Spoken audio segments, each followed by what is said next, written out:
Britain should respect Chinese territory in South China Sea, Wang Yi tells Jeremy Hunt.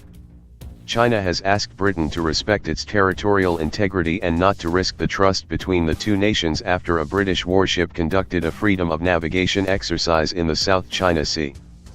Foreign Minister Wang Yi made the request during a meeting with British Foreign Secretary Jeremy Hunt on the sidelines of the United Nations General Assembly meeting in New York, the Chinese Ministry of Foreign Affairs said on Tuesday.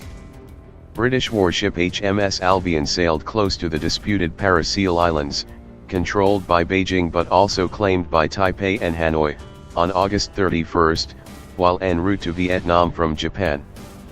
Parts of the South China Sea are claimed by Taiwan, the Philippines, Vietnam, Malaysia, and Brunei, as well as by China.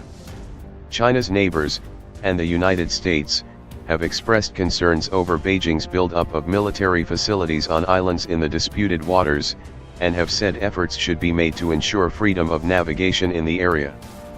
The Chinese Foreign Ministry said Wang had told Hunt about China's stance regarding the South China Sea. "I hope Britain can respect China's sovereignty and territorial integrity, and do more to contribute to bilateral ties, rather than things that disturb mutual trust," Wang was quoted as saying. Hunt said Britain would not take sides in territorial disputes in the region, and was willing to resolve disagreements through communication with China, according to China's foreign ministry. Under President Donald Trump, the U.S. has increased its freedom of navigation exercises in the waterway, sending warships close to China-controlled islands. It has also called on other nations to challenge Beijing's expansion and territorial claims in the disputed region. Britain and France announced in June that they would send warships to Asia to take part in the freedom of navigation exercises.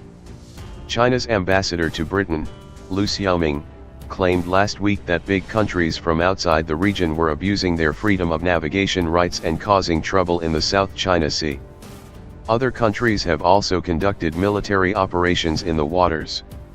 This month Japan sent an attack submarine and 3 warships to take part in war games there, before visiting Vietnam, which has competing territorial claims with China.